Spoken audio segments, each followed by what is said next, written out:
Hey, welcome. We are revisiting the mania of Wrestlemania Rewatch Podcast. I'm Carlos, And I'm Maria. and we're back We're back. and revisiting WrestleMania 33. Yep. Mm, Wrestling fans, friends, get ready for the ultimate revisit. We at Revisiting the Mania are stepping back in time to capture the mania of WrestleMania. 33. Now, if this is your first time joining us, first of all, thank you. And if this is content you like, don't forget to give us a like, subscribe. And basically, this is a channel me and my wife started about last year, July, because we had just bought our tickets to attend WrestleMania 40. I had not been to a WrestleMania, but been watching it for a long time. Maria had been watching sporadically here and there, but never recalls watching a WrestleMania. So I was like, we're attending WrestleCon. There's going to be lots of legends. Let's start at the beginning. And I'll walk you through all the way to what we ended up seeing WrestleMania 40. Yeah. So if you haven't subscribed, be sure to subscribe. So at WrestleMania 33, there were a total of 64,900 fans in attendance. And New Day Rocks. They were the hosts. Yeah. So let's get started here. So we got the singing of America the Beautiful. Yeah. And was it named Tinashe or Is it Tinashe? Oh, I should have had that. Yeah, I thought you had that. We can look it up and add it in the comments. Yeah. So with this one, and then we had, I think I took a picture of the stage. As you can see, it's a very well and good lit up. Yeah, it was Tinashe. Tinashe? Yeah, good memory. So this was the stage. I always like taking pictures of the stage. So we had a little bit of a preview of what we might have expected at WrestleMania 40. Well, I think this is a really good view because the tagline for this event is the ultimate thrill ride. So if you're looking at the stage, for those watching, we also have listeners. Thanks to those that are listening. This stage has a roller coaster, and that is also what we're here for, to give you the ultimate thrill ride into this past WrestleMania. Well, I also think that it was like maybe not an homage, but kind of like a shout out because this was held in Orlando. Okay. And you have all of those theme parks in Orlando, like Universal Studios and Disneyland. So, as my wife mentioned, the New Day is the host of WrestleMania.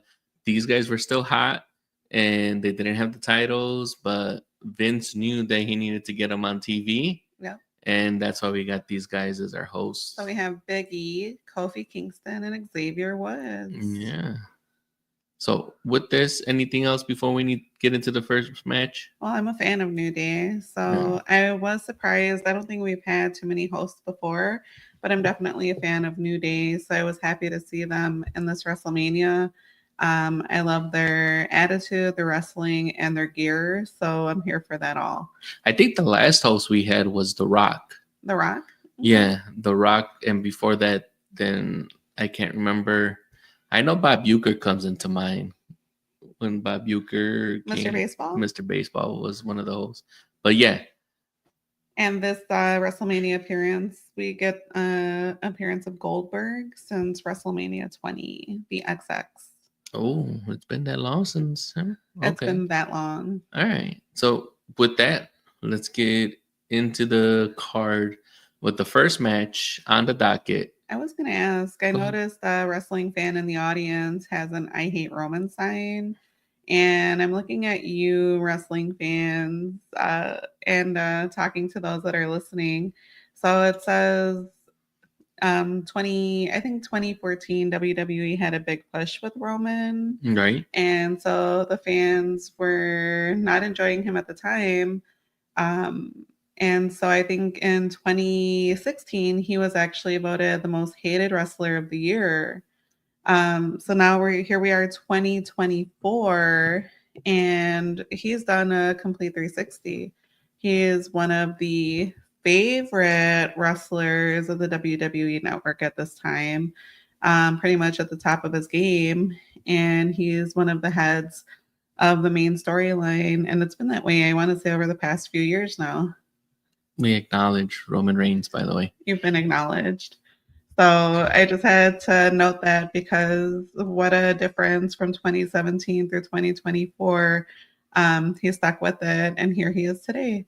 Yeah, and it's weird, but I'll get into it a little bit more. But it's gonna be interesting on how we get to his last match right here with the Undertaker. Mm-hmm. So we're ready to get to the first one. We're ready to get into match number 1. First match: Shane McMahon versus AJ Styles, and this is just because of Shane McMahon not wanting to get AJ Styles another shot at the title. Mm-hmm. But this match goes for 20 minutes. 20 minutes and 35 seconds. So I hear one of the commentators say, as they say in Chicago, you picked the wrong one. And that's a true statement. Don't mess around and pick the wrong one because you will find out. I think that was Corey Graves, who's making his first WrestleMania debut as a commentator. He was originally a wrestler, and unfortunately, he had one of those injuries where it was recommended that he no longer compete. So he made the transition from being a wrestler to a commentator.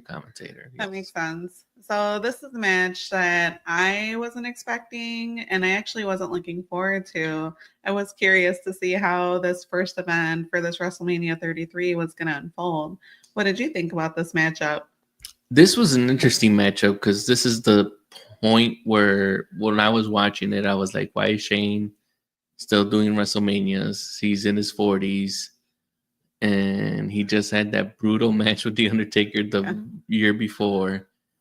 So, but one of my favorite matches because of the spots where he went jumping from the cage and then The Undertaker rolls over. That's like one of my favorite spots. Yeah, well, there's a spot similar here, but there's no cage involved.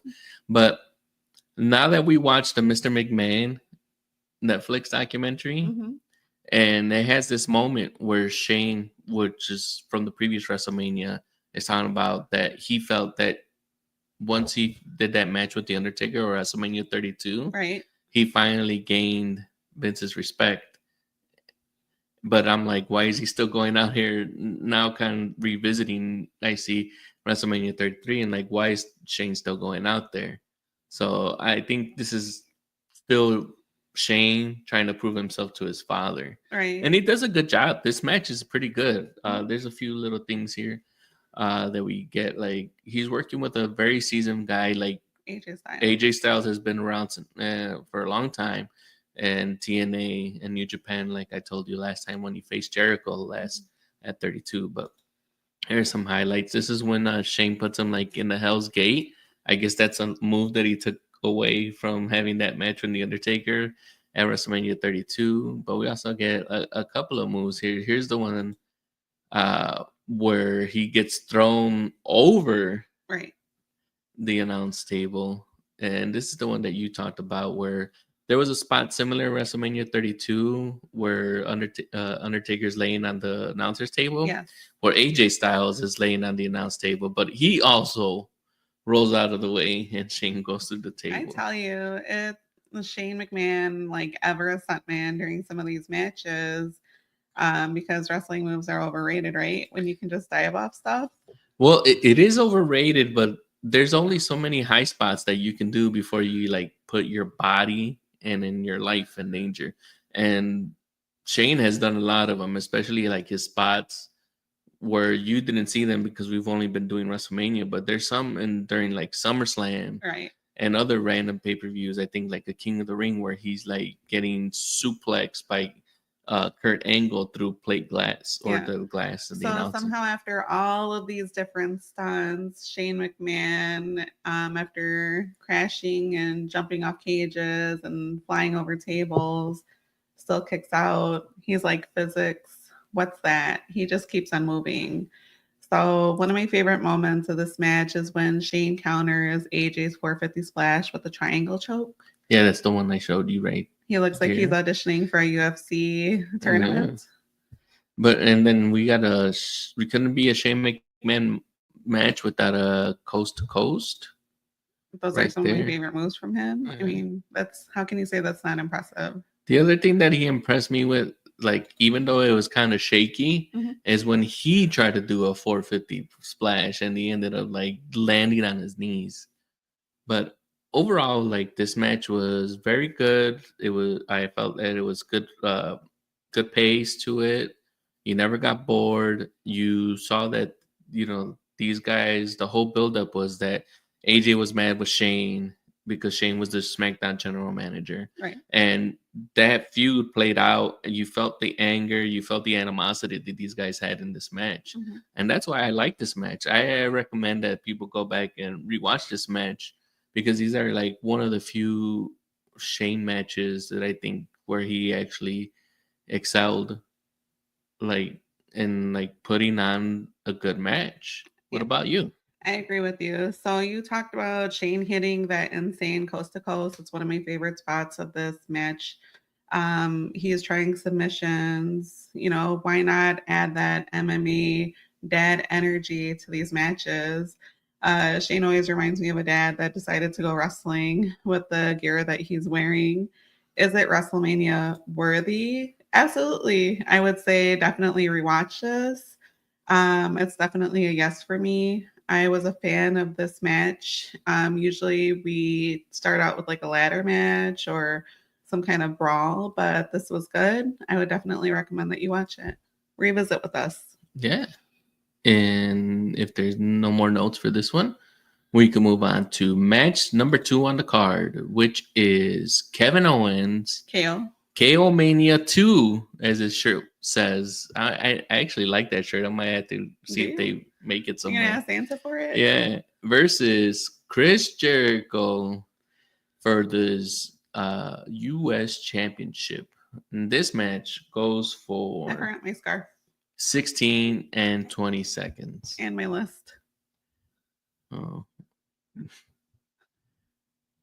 There's missed opportunities here. So many missed opportunities. Yeah. So 16 minutes and 20 seconds. Yeah.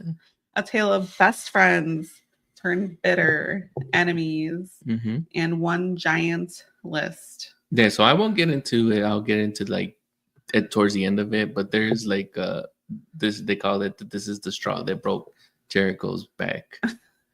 So let's get into it. I like the entrance, speaking of entrance, that we had with Jericho. Right. Yeah, so this is the list. list of Jericho.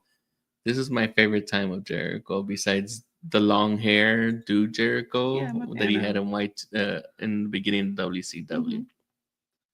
So Well, what complaints do you have about this match? This feud has everything. It has friendship, betrayal, a festival of pettiness. It's like peak soap opera energy. So I thought it was pretty cool. I enjoyed watching them wrestle. yeah, some good spots. We have this pop-up power bomb that Kevin Owens does right there on the mat. We got them trading. This is Jericho doing his walls of Jericho, but Mhm. then Kevin Owens does his own. And my other favorite spot of the match, and we talked about this Was it when the we were watching finger? it. Yes, the finger, where not only Kevin Owens can clearly reach that rope with his whole hand, but he was so petty and so like wanting to kind of like stick it to Jericho. He's like, I'm just gonna lay one finger A finger on the rope to break the count. to break Pretty the count. genius. Yeah, Pretty clever. but to me, I like as a part of a WrestleMania match, Mhm. I can't recommend this one. It just seems like it's just like a regular match you would see on Raw. Maybe if it had gone a little bit shorter, Yeah. like not as long, it just seemed like someone wasn't into it, and it might have been Jericho. And I'll get into it a little bit more after you give your rating. But go ahead. Okay. So, like you said, what are the highlights? My highlights, most highlights. Jericho countering a pop-up power bomb into the walls of Jericho. Pretty cool. We see KO playing the ultimate troll and walking around with that title. Was it WrestleMania 33 worthy? Was it worth a revisit? I'd say not really. Like you just alluded to, it's not a classic. It's more of a Raw main event.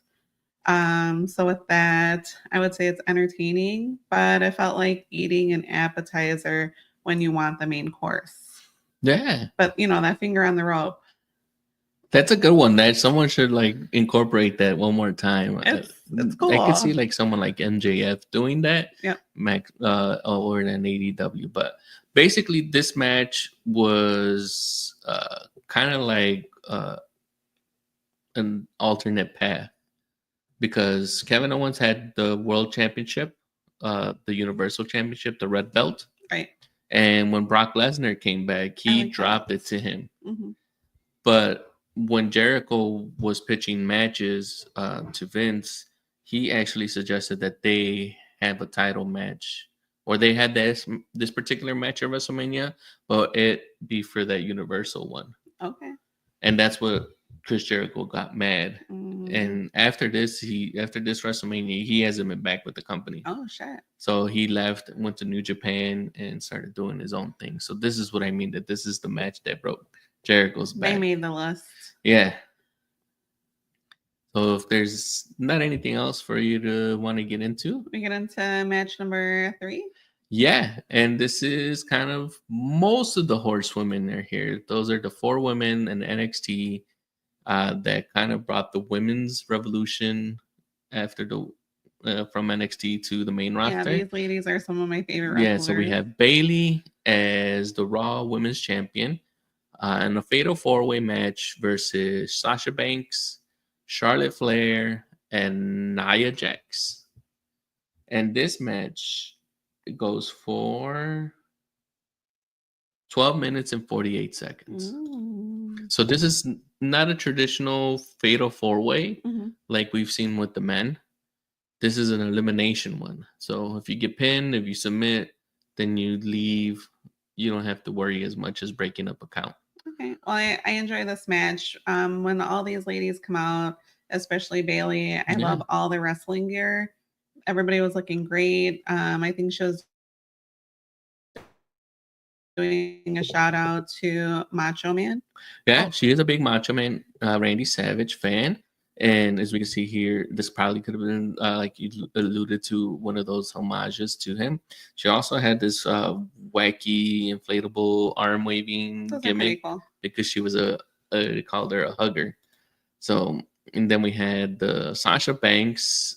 Everyone else got to walk, but since Sasha Banks is the boss, she gets driven down. That's right. Yeah, and then Charlotte Flair had that's appropriate. This one. Yeah, her gear was awesome too. Yeah, and that robe, I believe it was a throwback to when her father was out there. I believe it was WrestleMania 22 when he had that retirement match with Shawn Michaels. Yeah, so everybody was pretty energized. Like I said, I enjoyed their gear. Nia gets taken out early on. Yeah, there's a couple of fun spots because they all try to gang up on her. They all kind of charge at her at once and try to do a clothesline. And guess what? She counters it. That was a good spot. Right? It was a very good spot. Cool. And then they have this other spot when they're trying to still figure out how to get her out, where they do this like power bomb. Yes. All 3 of them power bomb. And then unfortunately, the numbers are against Nia. And they all pin her to eliminate her. 3-1. Yeah, 3-1. So she's the first one out. She's a tall gal. You had to get her out. I mean, I like that Nia has like incorporated some of the moves from like that Anoa'i family. So she does that little bonsai drop as an homage to Yokozuna.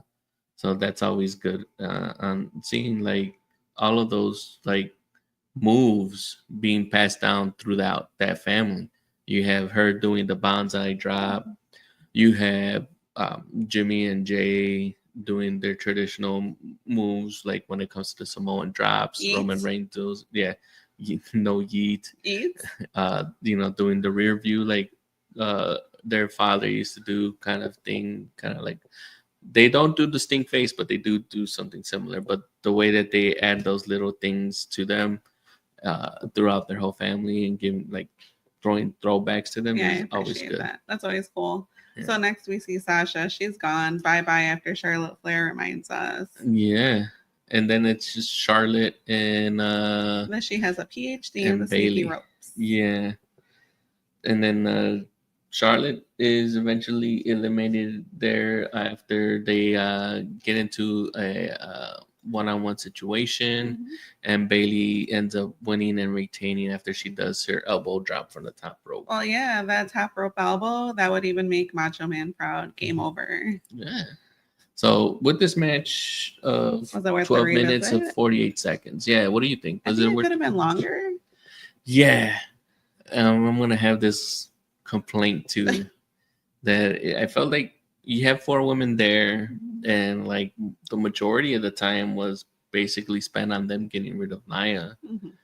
and not enough time to cook. Like I mentioned, the second match with the Kevin and Chris Jericho felt like that would have been something we would have seen, like you said, a main event on Raw. This probably could have been something that we probably see main eventing on Raw, because you have 4 women there, and if didn't have enough time to highlight them all. Mhm.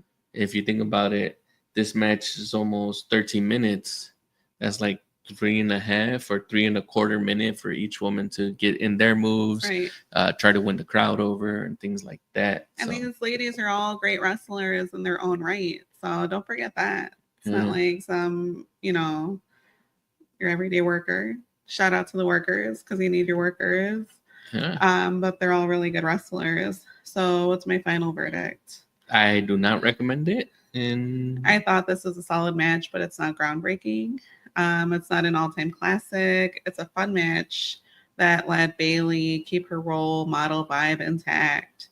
Plus, any WrestleMania match that involves a flair feels just a little bit more exciting. So I think it's an okay watch. But you don't recommend for people to go back and rewatch this No, match. this isn't one of those like, this is really good, this is juicy. Definitely go back and revisit. It was just okay. Yeah. And with this brings us to the 2017 WWE Hall of Fame class. Yes. So You this cried. year, Did I yeah, cry? I think we cried? both. No, I think it was just you. It was just me. Yeah. So one of these we get is Diamond. It's him. It's DDP, saving people's lives with his yoga, and he finally gets in. And then we have the Rock and Roll Express, Ricky Morton and Bobby Gibson. That's cool. We have Rick Rude, and this is his family there. The Ravishing one gets inducted into the WWE. One of my favorite wrestlers. Unfortunately, posthumously. Yes. And we have Teddy Long. Mm-hmm. He's gonna tell you something, playa.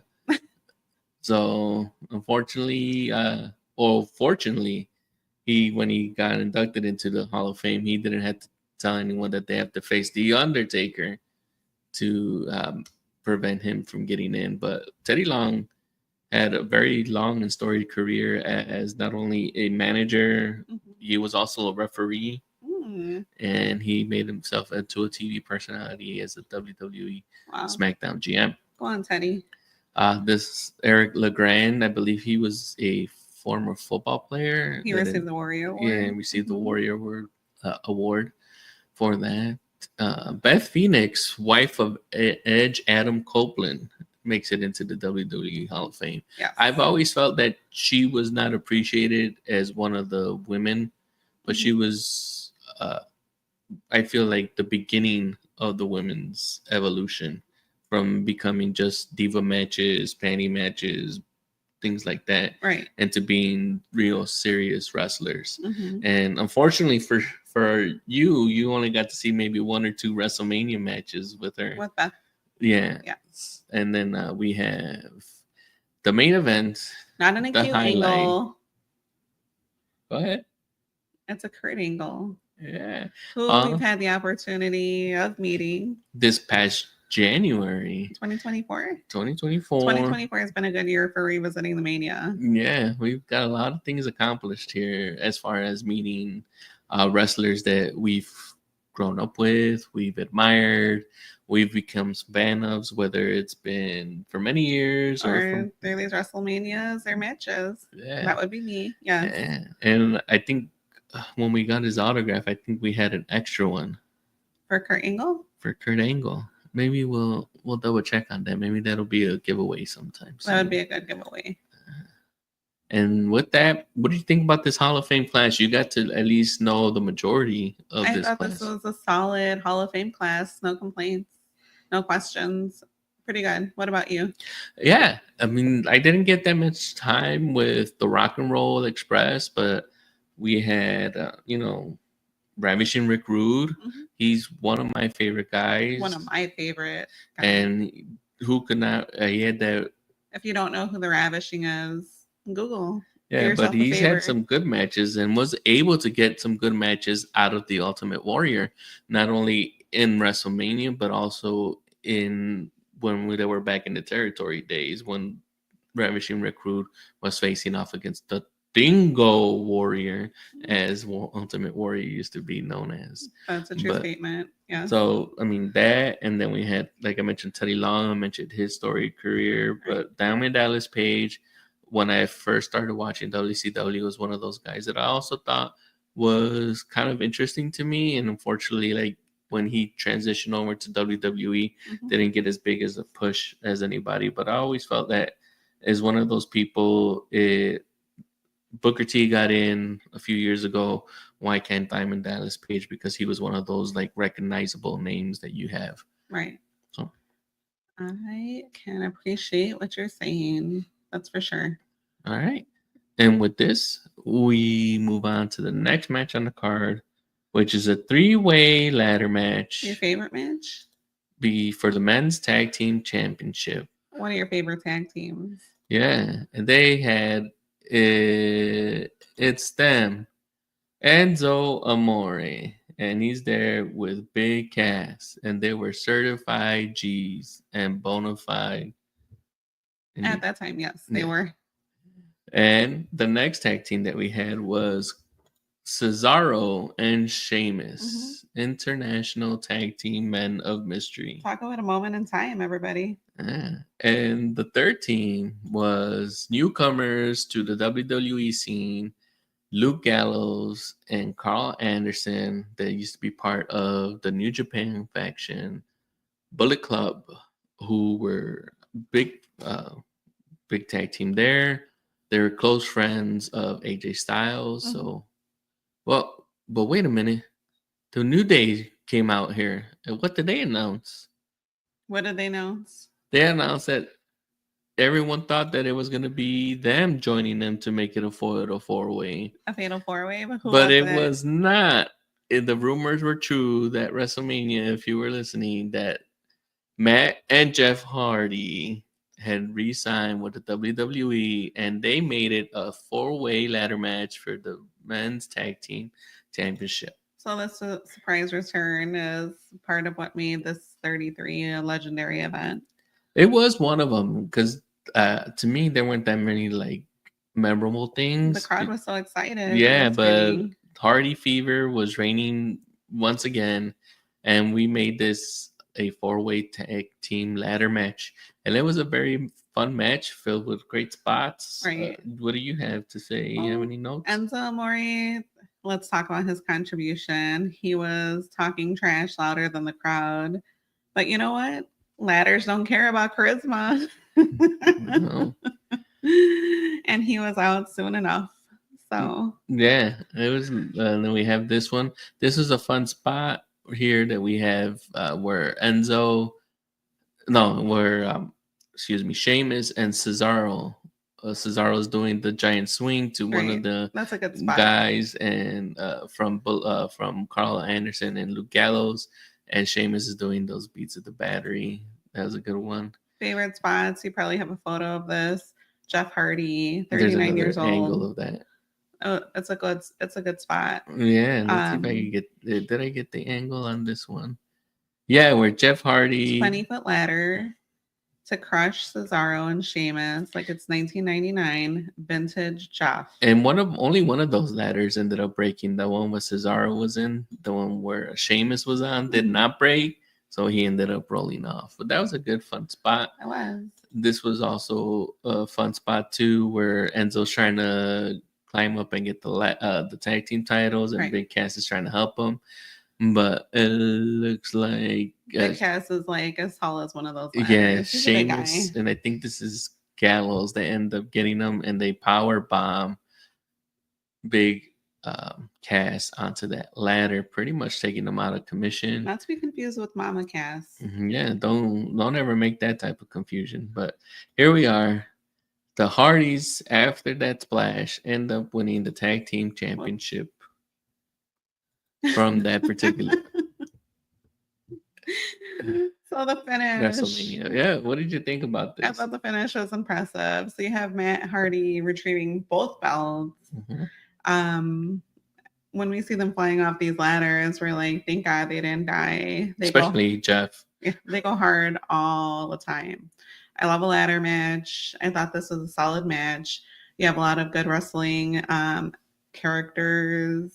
Love the personalities. Although I guess one of them or two of them were problematic. No longer wrestling. Just Enzo. He's on the independent scene. The Big Cass is still wrestling. He's now the Big Redwood that's under the stable of the Learning Tree with Chris Jericho at AEW. Fun. So if you're asking me, is this worth a revisit? I would say yes, it is definitely worth a revisit. Watch it. As for me, I'm on board with you. At first I wasn't like going to recommend it, but like talking about it and the way this match is placed in the card, like we had those first 3 matches and then we had the Hall of Fame. So like the crowd is like a little down because they had time to relax. And like you said, this not only a good way to pick them back up, but also you throw in a surprise, like where you think it's gonna be the New Day because they're the hosts and they don't have tag team titles right now, and they're like coming out there and they're kind of slowly shimmering. Which I would have enjoyed seeing them wrestle, but the Hardys coming back, signing, coming back to WWE, that's a special moment too. Yeah, so everybody's a fan of a fave coming back into the spotlight. So yeah, so definitely, I would definitely recommend if you're a friend of the Hardy, fan of the Hardy fans, fan of the Hardy Boyz. There you go, mixing up my words here. But if you are a fan and want to relive that particular pop and that moment in WrestleMania where the rumors were abound, but people didn't know if they were gonna do it, and they show up and they, along with these other 3 teams, bring us a pretty good match. And if you're a fan, a window fan, an oscillating fan, a Dyson fan, and you watched us this far, don't forget to subscribe and like us. Leave a comment. Especially if you're listening. If you are listening to us on any of the podcast platform, give a review. It helps us get discovered, and share it with a friend.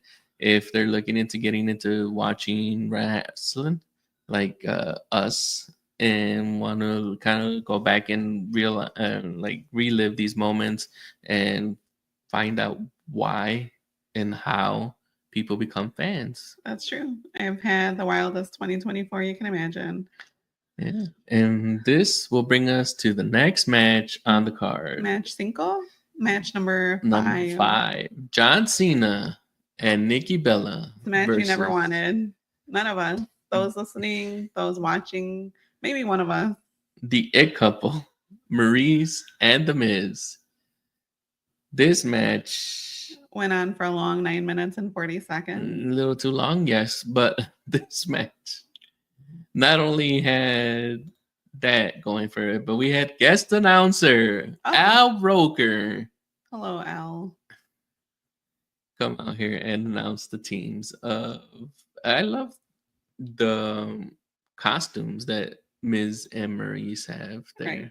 They look awesome. Yeah, they look like kind of Matrix-y. Yeah. Right? So that was pretty sexy cool. Matrix, because they look cool. Yeah. So what did you think? We have anything before we get into reality TV meets wrestling? Let's dive in.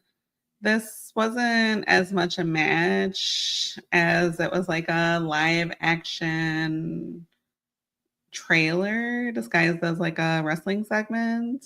So, spoiler, we see John Cena proposed to Bella, one of the Nikki. twin, or sorry, Nikki, one of the Bella twins. It was just, I don't know, I guess knowing now and knowing their trajectory and watching their reality TV show, because I was watching the reality TV show when it was out. I was a fan, and I used to watch it while I was doing like chores and stuff like that. It's just a really ridiculous segment. Yeah, I mean that's pretty much like probably what this match was about. Besides like the story that they tried to feed you, that Miz and Maurice were jealous, that they felt that they were the it couple and not John Cena and Nikki Bella. But yeah, this pretty much was probably just like a preview, a trailer, as you said. I guess I'm biased marriage because I know proposal. like the end results, but Yeah, also this match just wasn't that great, so I can't even no, tell you to revisit or rewatch there was it. just like a couple of fun spots, and it's pretty much like if you're a fan of John Cena, you'll enjoy it. Like when him and Nikki do the 5 knuckle shuffle, Right. and when they both do the attitude adjustment. It was nice to see them do that together. Yeah, but other than that, please do I'm a not fan of watch both this of them match. though. Yeah, you are a fan. I Of am both a of them. fan. So like But- I'm not critiquing like the wrestling personas. I am a big fan of John Cena.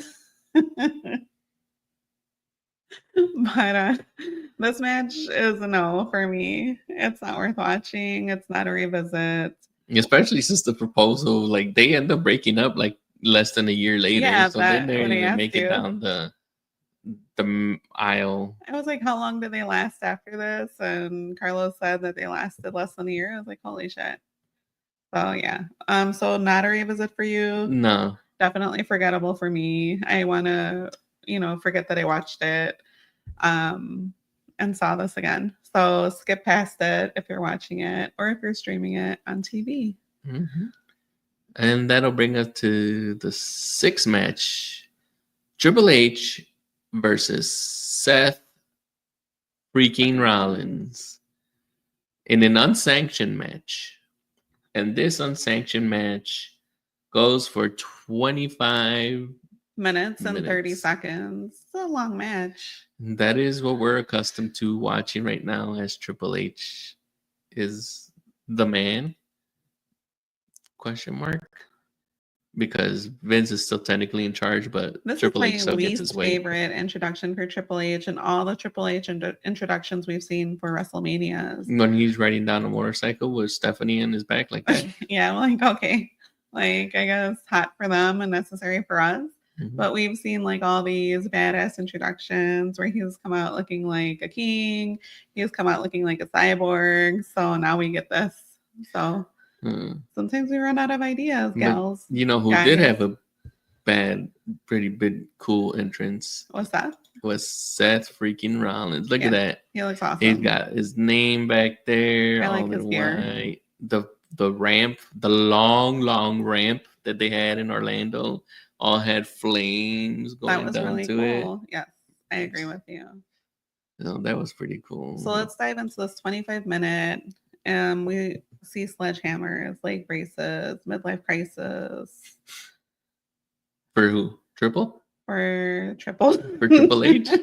For Hunter? For both of them, that couple. So what do you think of this match overall? This match, I like it. Mm-hmm. I just wish it was shorter. Then the 25 minutes, 30 seconds. Yeah, like I think as we're revisiting, like I'm a fan of Triple H. You're a fan of the King of Kings. Yes, I'm Not a King fan of of Queens, that's a Jesus. show. Oh, What? Jesus is also the King of Kings. Oh. I'm like, what? No, I'm just You're saying gonna it's get us like into a weird algorithm right now. I know, right? Just because I said the word Jesus. I'll shout out to my cousin Chewy. Yeah. But no, I think like he knows his spot. He knows he's a bad guy. He knows how to break down, how to like go long, like when to work a spot. Like this match, Seth technically was coming back from his injury. Yeah. So this is why it was unsanctioned. So Triple H, they laid out this whole thing where the psychology of this match was just going to be, can Seth rely on his knee? Triple H is going to work the knee, so he's going to have to overcome that odd Right. on like the recovery of that and all the work that Triple H has put onto it. Seth's knee played the tragic hero, and Yeah. somehow that knee survived. Yeah, and he survived in a good way. So, but yeah, I want to recommend this match, and maybe I'll talk myself into it. This is 2017, so he now 2024 is also a very hot wrestling persona. No, Yeah, he's still going at it. So, like when he just resigned his contract, I'm not sure for how long more. If it was like for 5 years or 3 years. Yeah. But we're still gonna also see. he's solo. He used to be part of a trio, and what's a trio's name?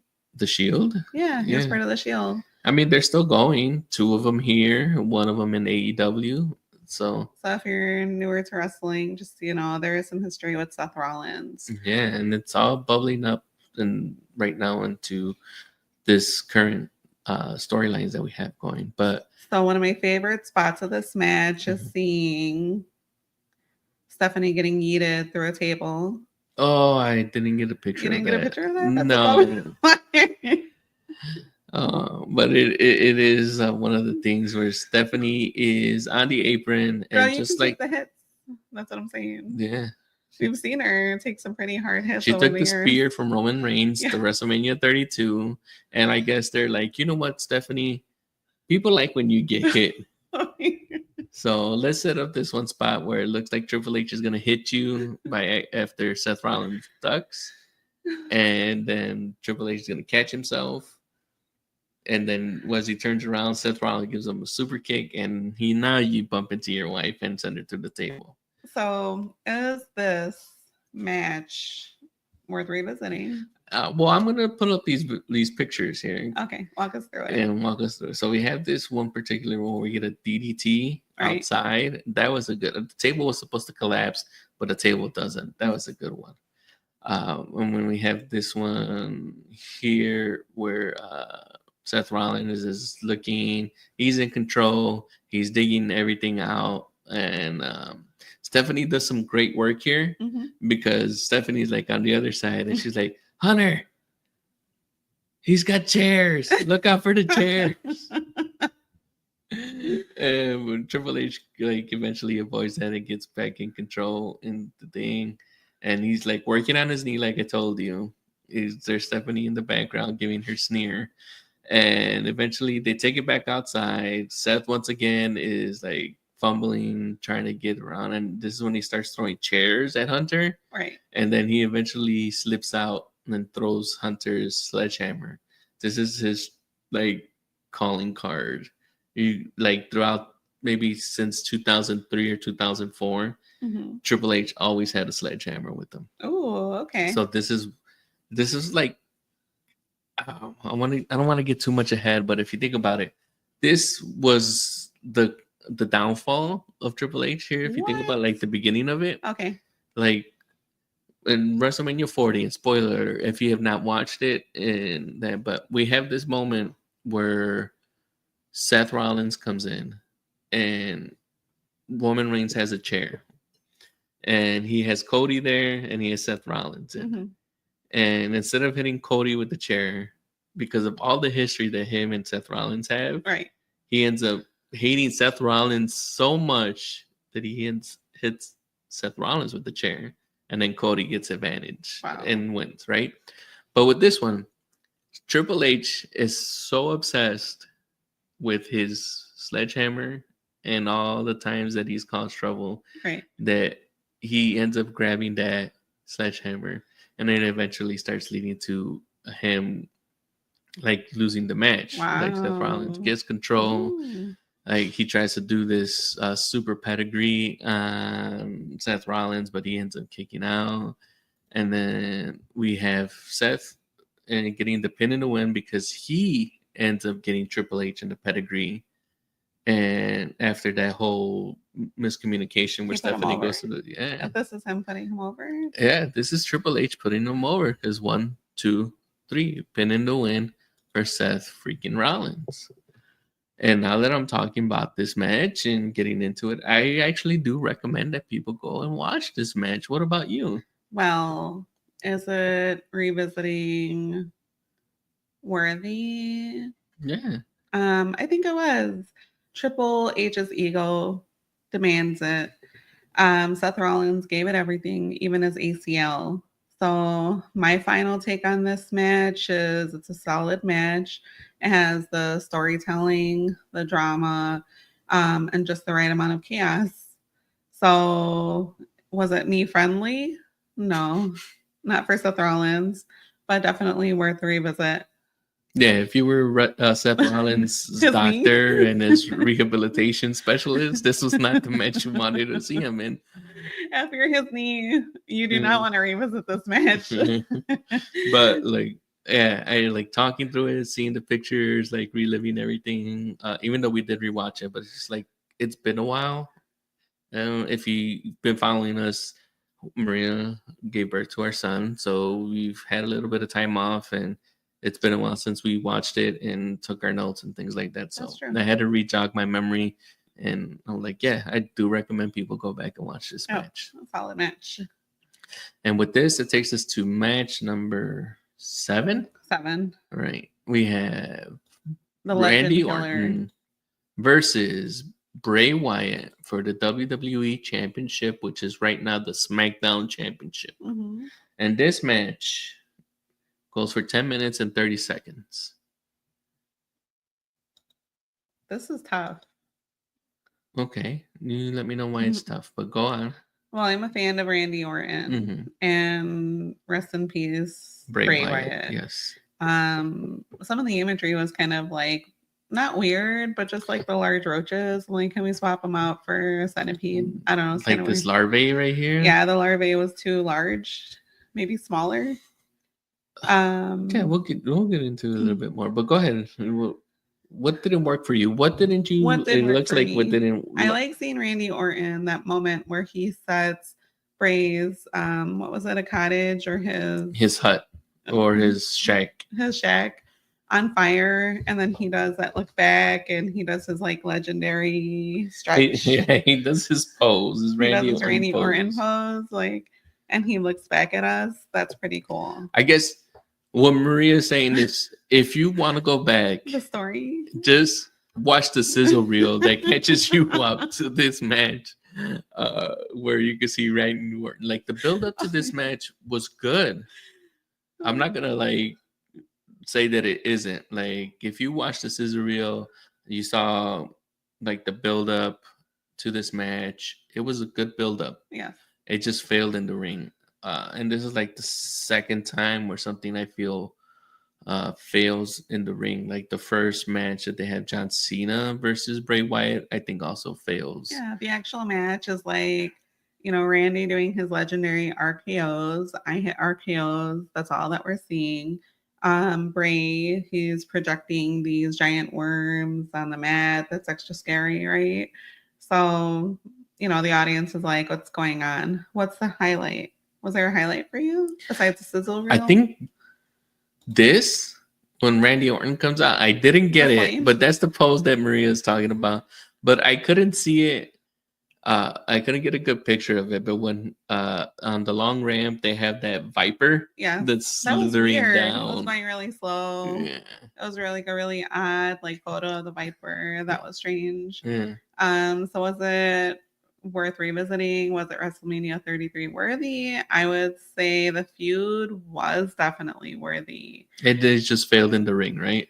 Yeah, the worm PowerPoint that we saw on the mat, not so much.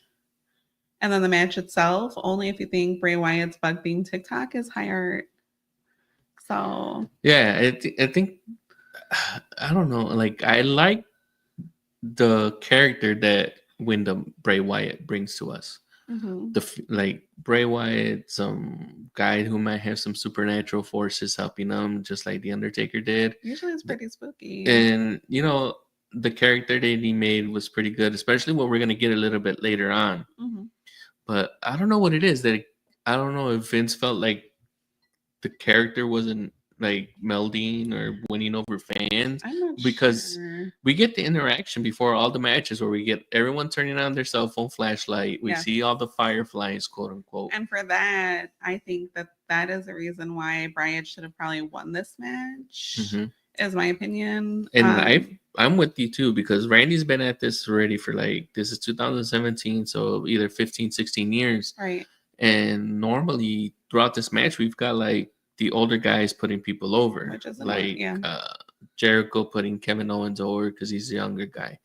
Triple H putting over Seth Rollins because he's the younger guy, and he knows he needs that thing. Push. And just to have like Bray Wyatt lose again. I'm a major fan of Randy. Big fan of Randy. Love his RKOs. But to see him win, like you said, the audience was like really hot for him.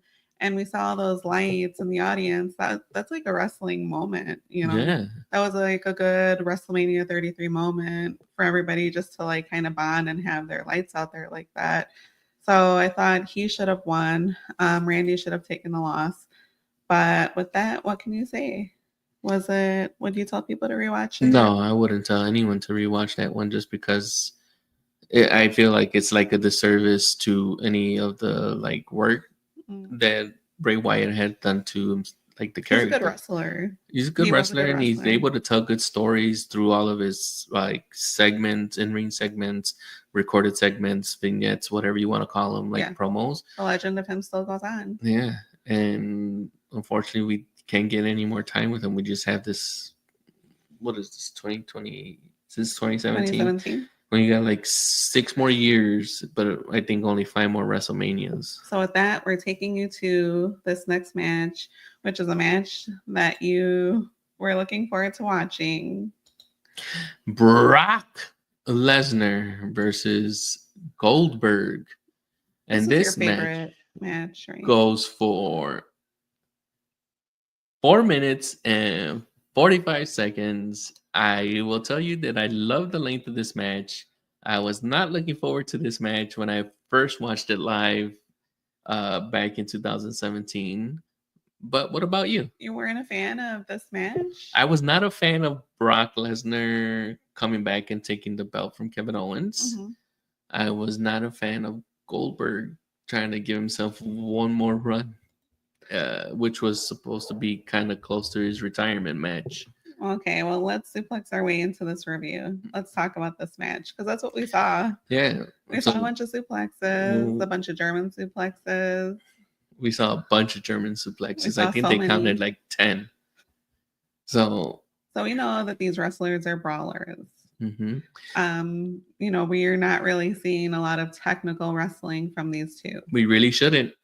But I think we do get one technical move, unless I'm wrong. I couldn't remember if you put him into a Kurakuda. But I think the match time for this is appropriate. 4 minutes and 45 seconds. Appropriate. And especially since Goldberg had already won like the first 2 encounters with Brock Lesnar. So that's shorter than your normal bathroom break. Yeah. So we start out the match. Brock Lesnar hits like 3 German suplexes in a row. Mm-hmm. And normally, like, if you've been a fan of wrestling and you're rewatching this with us, first of all, thank you again for staying with us for this long. We're like 2 matches away from the end. But if you like what you're hearing, you like what, you know, support us, give us a like. It helps us for YouTube to put us out there in the algorithm, and subscribe. Yeah. So we can go ahead, and then this is pre-recorded. We normally do these live, and when we like to do these live, because we get a lot of interaction, we get a lot of feedback from your fans. So, yeah. But this match, normally Goldberg, like, he can't go long. We've already known that. Mm-hmm. So, because they try to have long matches, and anything past 10 minutes just goes down the drain.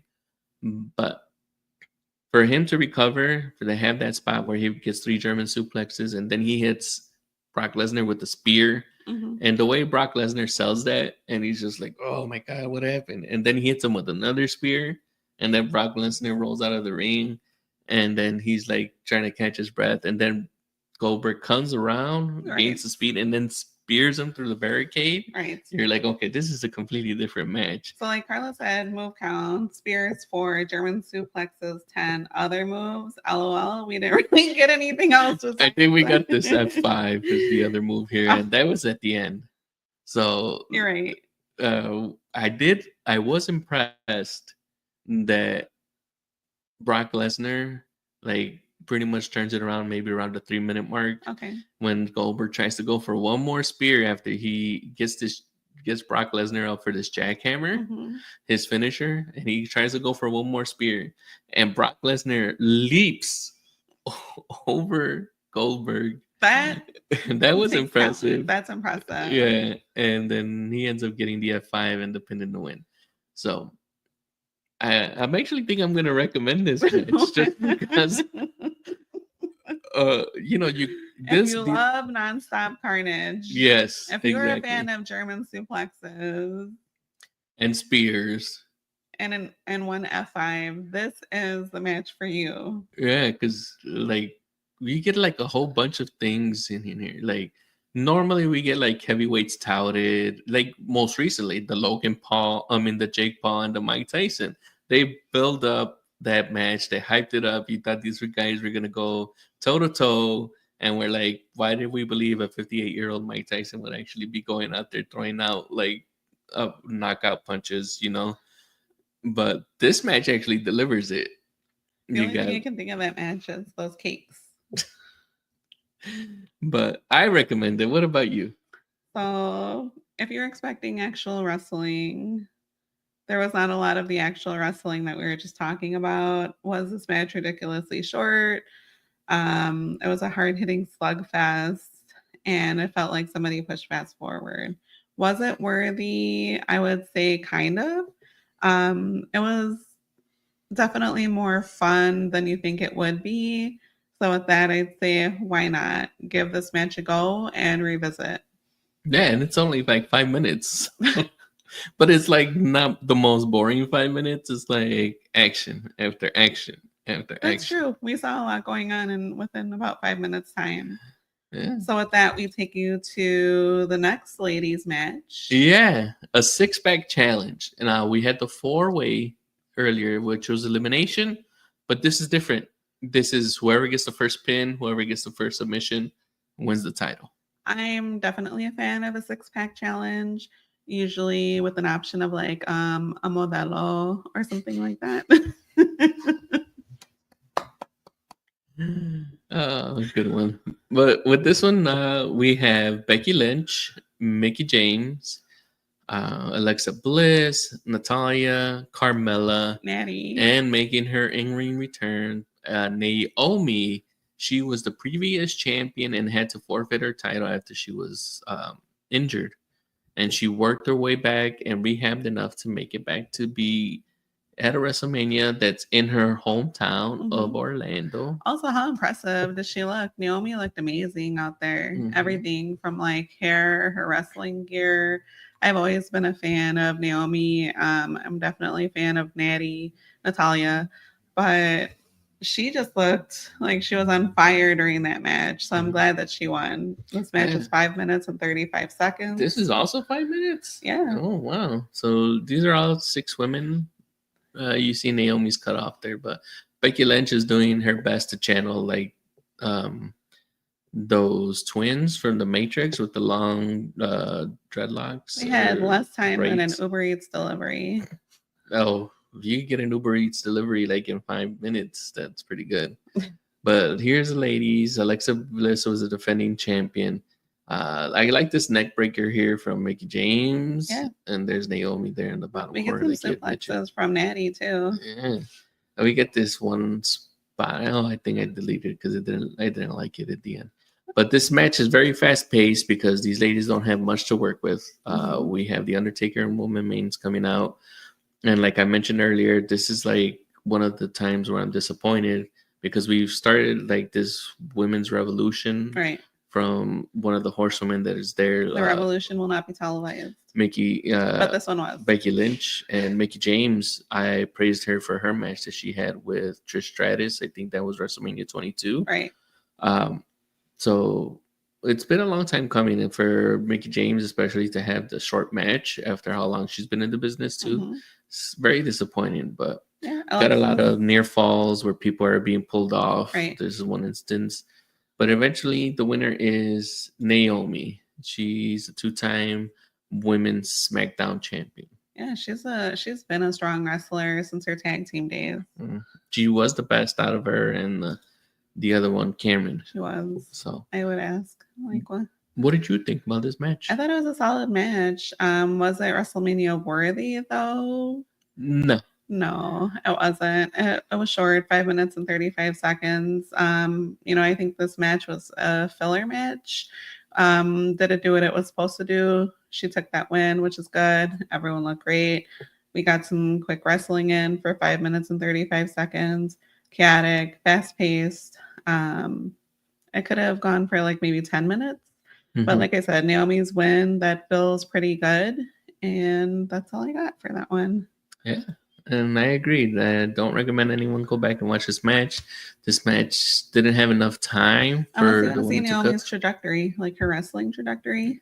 Yeah, I can see that. Then watch it. But if they had more time, which I'm gonna actually like criticize it because the next match shouldn't really have as much time as it gets. If they 23 could just, minutes. Yeah, the Undertaker versus Roman Reigns match. I think. Who asked for that? Did you ask for that? If no. You asked for that match, tell us. Drop it in the comments. Let us know why you were excited and were wanting for the Undertaker and Roman Reigns. I thought the Undertaker was retired after we saw him lose to Brock Lesnar. Yeah, and that was 2 WrestleManias ago. Still mad at that. Still upset. WrestleMania 30. But we saw that. Next match, Roman Reigns, Undertaker. This match went for 23 minutes and 2 seconds. We have 52-year-old Undertaker in this match trying to put over the young pup, Roman Reigns. This is his yard now. And this all stemmed from the Royal Rumble. Undertaker and him faced off. Undertaker said, "This is my yard." And he threw Roman Reigns over the top rope, but Roman Reigns hung on, snuck in, and threw the Undertaker out. Undertaker moving like a Windows 98 loading screen. Yep. So with this, what did you think? What do you have? Anything? I was disappointed at this matchup. So we see Roman carrying the match and the guilt of this, legend. Undertaker as a legend. Was I disappointed in his loss 2 WrestleManias ago? Yes, I'm still talking about it. It still makes me mad just to think about it. I think that they should have picked somebody else to wrestle and put over Roman. But here we are watching this. What do you think about it? We don't get that much offense from The Undertaker or from Roman Reigns from the beginning, excuse me. Undertaker, this is a no-holds-barred match. So The Undertaker is giving headbutts. They take it outside for a little bit. The Taker's coming out strong, giving him his punches. He does his snake eyes routine on Roman Reigns. This is where he throws him. His head drops onto the turnbuckle or the ropes. Right. But excuse me 1 second. What if it didn't mute? It should have muted. But people, this is a video one, so they got to see what I did. But it was just coughing. I coughed and then I pressed the cough button. If you're listening and managed to figure out what I was doing. If you're on the road hearing us. Yeah. On so, Spreaker. So The Undertaker is pretty much putting this guy over. He's putting Roman Reigns over, but the crowd is not into it. They're chanting Roman sucks. And this is like, The Undertaker is kind of the antagonist, but it's more like those anti-heroes where you kind of should be the bad guy, but people are cheering for you because they hate Roman Reigns a bit more. Yeah. And I feel like this match is about 2 years too late.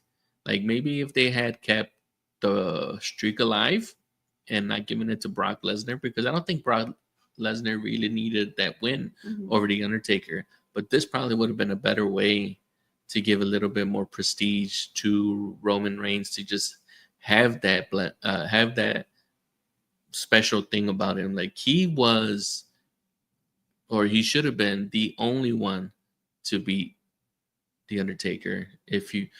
Because this is just Vince continuing to push Roman Reigns. He sees something, and eventually it all comes through to fruition. I had alluded to this earlier, that it wasn't until he embraced being a heel, just like when The Rock embraced being a heel, that they were able to take off in their careers. Right.